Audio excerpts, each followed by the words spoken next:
Hi! Today I would like to show you how you can transfer files from an Android device to XIAOMI Mi 8 Lite. First of all, go into Play Store on both devices and download an app called Send Anywhere.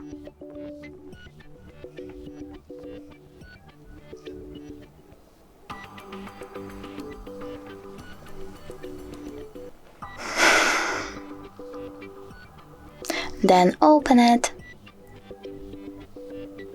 Tap on I accept, choose confirm, continue and allow. Then do the same on XIAOMI.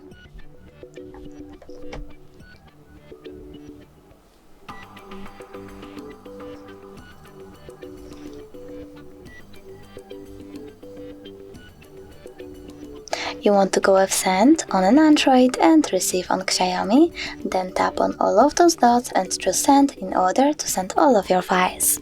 But I don't want to do that because it will take some time, so I will click on this one photo.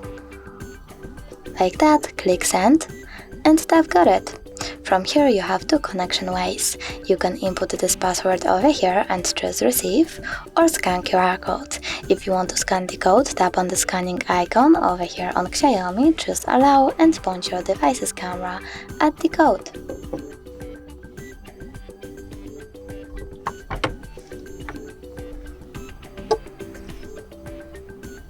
As you can see, my photo was successfully transferred. You can check it out for sure by going into File Manager and selecting, in my case, Images. As you can see, my photo is here. Thanks so much for watching. If you enjoyed this video, don't forget to leave a like, comment and subscribe. Bye!